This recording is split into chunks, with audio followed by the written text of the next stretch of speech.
Hello, everybody. I'm Ishnoor Kaur, the lead moderator of debate and discussions.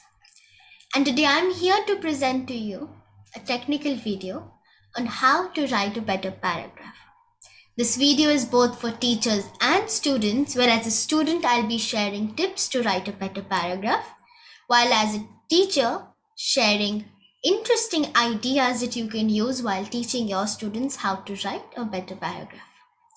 Before I begin, please remember to like, share, subscribe, and turn on notifications so you'll be notified whenever there's a new video update.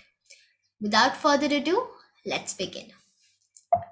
The first extremely important skill that children need to understand is how and why should they write a better paragraph. I always start by giving my children a success criteria list by giving them the entire outline of what they're planning to do, and then slowly breaking to each point and understanding their point of views and sharing a discussion on how we can reach the end motive. So on your screen, you can see a couple of interesting tips and tricks that you can use to write a better paragraph. The first one being, look at your topic. Something extremely common but we always forget and sometimes ignore is looking at the topic and making sure we understand it. Even if it's the simplest topic of them all, being able to look at it clearly and define the terms in our topic can help you massively. The next thing that I suggest you do is you draft on words that you can use. What this helps you with is, it's easier to form bigger sentences and you'll be able to use more complex grammatical elements with this technique. I always pick out interesting nouns, interesting adjectives that I'll be able to use to describe my action, which is the verb. The next element that is important to include is to write a first sentence. Now, what a first sentence is, it's the introduction to your paragraph. For students, it's going to motivate your teachers to read the entirety of the paragraph. And it's one of the most important elements that we pay close attention to. Your first sentence to give me an insight on the topic of your paragraph.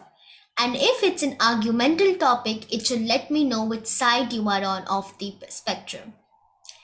If it is a describing topic, I should be able to see that just within your first sentence. I recommend always to my students that the first sentence should be a simple sentence with just one clause stating exactly what your point is and what you are going to talk to me about today. The next point that is extremely important and most of us miss out is to create a planning draft. A planning draft with bullet point notes of what the points are there that you're going to include. You can write your main points in those bullet point list. This will help you remember all those points while you're writing your paragraph, preventing you to forget anything along the way. The next interesting element that we sometimes ignore, especially as teachers, is to instruct our children to add connectives and time phrases within their paragraph. Connectives and time phrases can make a paragraph much, much better. It makes it easier to read. It makes us easier to follow the thought process of children. Time phrases can also add a lot of structure to the paragraph. It can tell the children when it's time to move on to the next one as well. The last point is very similar to the first point, writing a conclusion statement. A conclusion statement is as important as the first statement that we talked about. It needs to again reiterate what the point is that you're trying to make.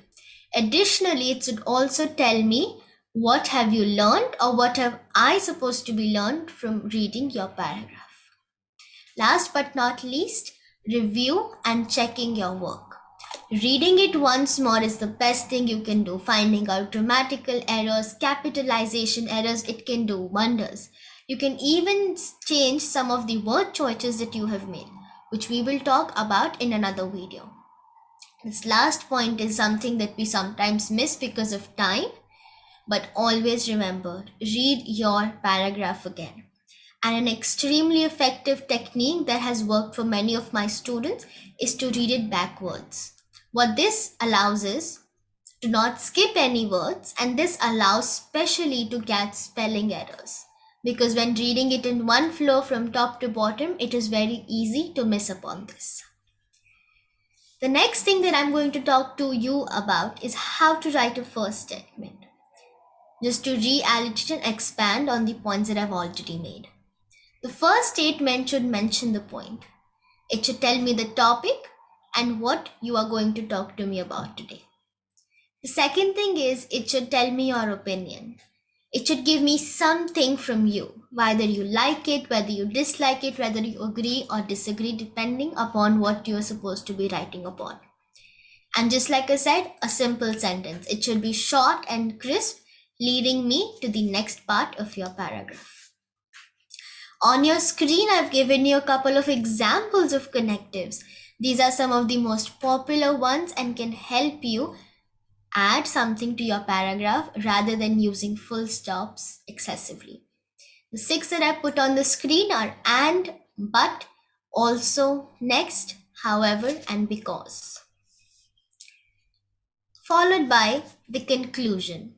Now, in the conclusion, you must mention the point again. You must write about your opinion and you must end the paragraph. I shouldn't feel that there is something still pending in the paragraph that has not been answered. So make sure before you write a conclusion statement, you reread your paragraph, you check the notes that you had made to make sure all the points have been covered, and that's when you start writing a conclusion statement. And at the end, check and review, and you should be good to go.